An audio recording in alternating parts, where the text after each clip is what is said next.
आप सबका फिर से स्वागत है। मैं Vivek Bindra, motivation speaker, leadership consultant, business coach. आज बात करूंगा इलॉन मस्क की। इलॉन मस्क है कौन?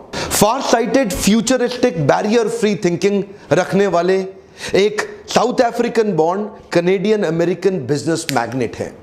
ये इलॉन मस्क जैसे लोग सदी में दो चार ही पैदा होते हैं। लगभग 100 साल में दो चार लोग ही ऐसे पैदा होते हैं। इलॉन मस्क वो लोग हैं जो फ्यूचर को कंट्रोल करना जानते हैं, एनविजन करके।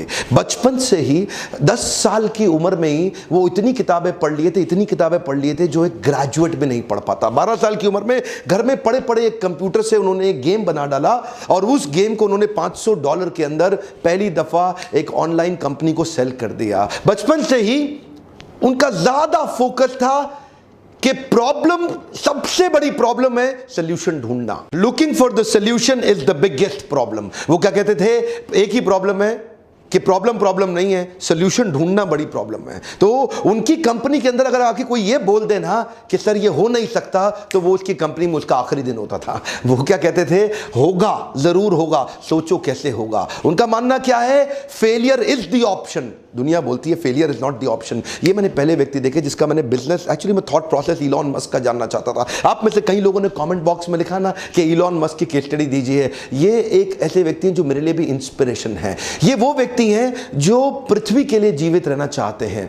इन्होंने सोलर सिटी बनाई जो कि सस्टेनेबल एनर्जी क्रिएशन पे काम करती है। Solar city sustainable energy creation पे काम करती है। इन्होंने टेस्ला मोटर बनाई जो सस्टेनेबल एनर्जी कंजम्पशन पे काम करती है कि एनर्जी भी पेट्रोल डीजल का चक्कर ही खत्म हो जाए, पोल्यूशन फ्री हो जाए पृथ्वी। और electric vehicles, driverless cars. Actually paranoid व्यक्ति जो केवल हाई क्लास प्रोडक्ट बनाने पे फोकस किया। शुरू से शुरू करते हैं। आज जो कि ये पृथ्वी पे 21वें सबसे शक्तिशाली व्यक्ति माने जाते हैं, ये सेल्फ टॉट प्रोग्रामर हैं और रॉकेट साइंटिस्ट हैं। इन्होंने रॉकेट साइंस की फॉर्मल एजुकेशन नहीं ली, किताबों को पढ़ पढ़ के इन्होंने पूरे रॉकेट साइंस को समझ लिया। बचपन में किताबी कीड़े थे, किताबें पढ़ पढ़ के इन्होंने बचपन में ही एक डीप विजन, एक ऑब्सेशन, परसिस्टेंस क्रिएट कर लिया पृथ्वी को बदलने के लिए। ये कहते हैं great leader don't try to force a square peg into a round hole. वो क्या कहते हैं? स्क्वायर को राउंड में घुसाने की कोशिश नहीं करते। बुद्धिमान व्यक्ति वो है जो अपनी हाई परफॉर्मेंस टीम को बिल्ड करते हुए उनकी कोर इनर स्ट्रेंथ को पहचानता है। इसका अर्थ क्या हुआ? कभी भी मछली को पेड़ पे नहीं चढ़ाते, पेड़ पे बंदर को चढ़ाते हैं। बंदर अपने आप चढ़ जाएगा, मछली जिंदगी भर मेहनत करने पे भी नहीं चढ़ेगी। इनका मानना है कि अगर असाधारण काम कराना है टीम से तो टीम पावरफुल होनी जरूरी है।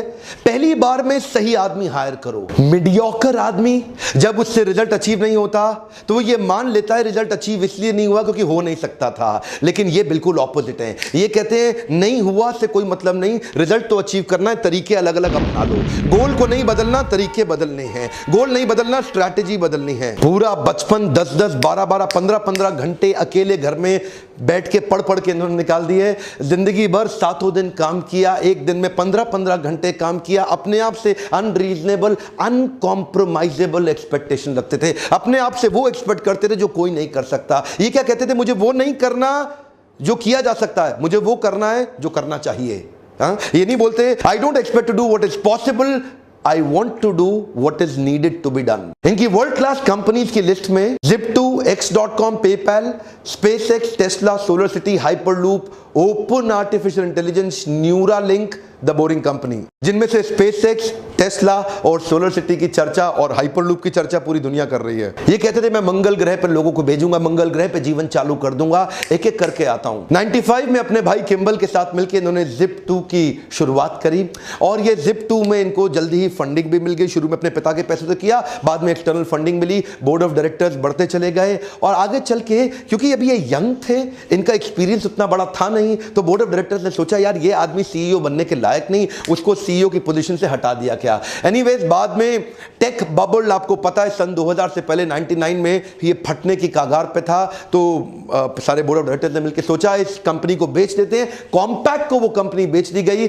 जहां से जो पैसा मिला उसमें इनका 7% इक्विटी था, जिसमें इनको $22 मिलियन तुरंत मिला। और वो $22 मिलियन ये घर में रख करके रईस आदमी की तरह घूम सकते थे। छोटे थे, यंग थे, लेकिन वो पूरे $22 मिलियन एक एक करके उन्होंने आगे इन्वेस्टमेंट शुरू कर दी और तुरंत चालू चालू करी x.com। ये एक ऑनलाइन ट्रांजैक्शन की ऑनलाइन बैंकिंग कंपनी थी, अपने आप में पहली ऐसी कंपनी दुनिया भर में। आगे चल के कन्फिनिटी नाम की एक कंपनी के साथ इसका क्लैश हुआ, लेकिन उसी समय दोनों कंपनी मर्ज हो गई और उसका नाम पड़ गया पेपैल। क्या आप जानते हैं पेपैल? दुनिया भर में आज पेपैल फेमस है। उसको किसने स्टार्ट किया, उसको किसने बड़ा रूप दिया? वो इलॉन मस्क ही थे। उनका जो सीटीओ था ना, चीफ टेक्निकल ऑफिसर, उसके साथ इनकी बहसबाजी हो गई। ये सीईओ थे, वो सीटीओ थे, और बहस ऐसा हुआ कि वो सोच रहे थे कि लाइनेक्स पे रखें इसको कि विंडोज पे लेके जाएं, और उस बहस के चक्कर में सीटीओ ने बाकी बोर्ड को अपने साथ लिया। ये भाई साहब की अभी नई शादी हुई थी इलॉन मस्क की, ये गए हुए थे हनीमून पे, पीछे से उन्होंने इसको बाहर निकाल दिया और सीईओ की पोजीशन से बाहर कर दिया। बहरहाल उस कंपनी से भी बाहर हुए ये,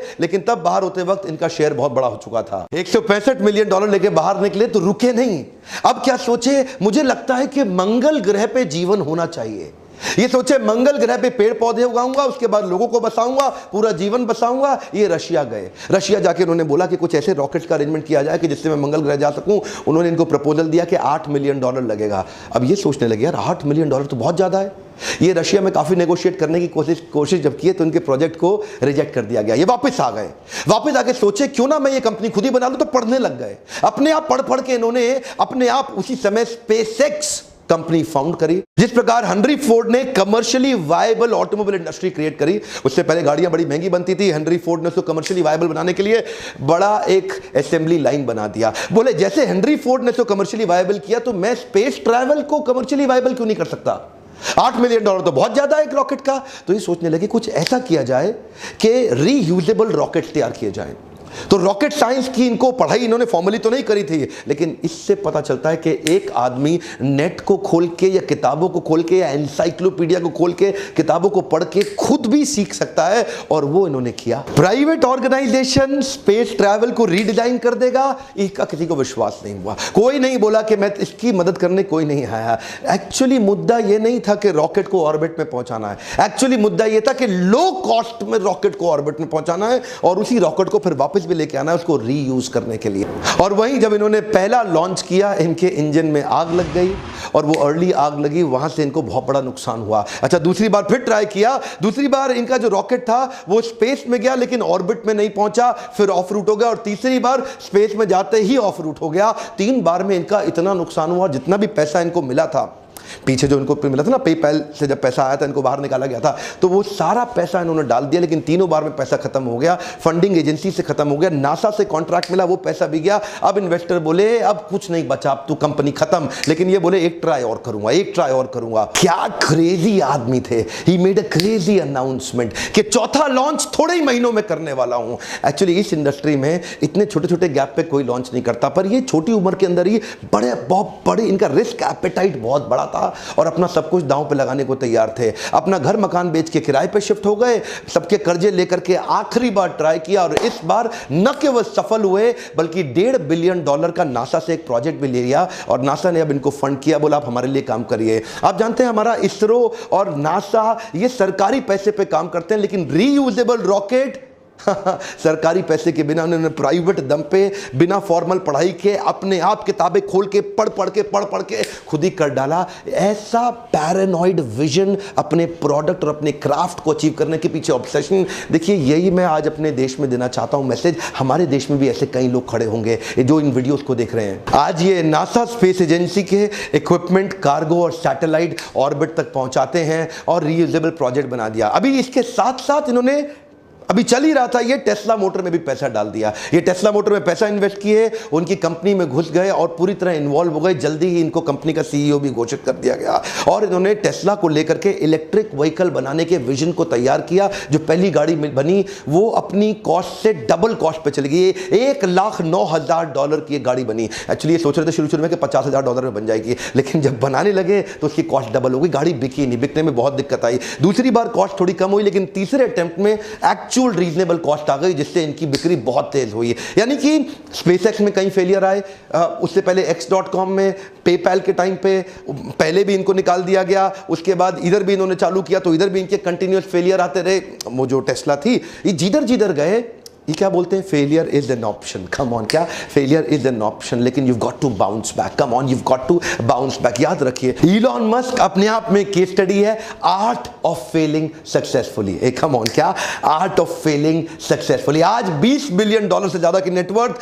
दुनिया के 50 सबसे पैसे वाले अरबपतियों में इनका नाम आता है। दुनिया भर में इनका इन्फ्लुएंस इतना बड़ा हो गया, भारत भी आ रहे हैं, इलेक्ट्रिक गाड़ियों को लेकर के उसकी तैयारी हो रही है। हमारे प्रधानमंत्री से इनकी मुलाकात भी हुई, और आप तो जानते भी हैं आज हमारे देश में पेट्रोल डीजल गाड़ियां हटाने की पूरी तैयारी की जा रही है, इलेक्ट्रिक व्हीकल्स लाने के लिए। ड्राइवरलेस पावरफुल गाड़ियां बना रहे हैं आज इलॉन मस्क, दुनिया भर में छा गए हैं। Futuristic, future oriented, barrier free thinking, ये जो ढक्कन लगा ना बैरियर, वही सबकी समस्या।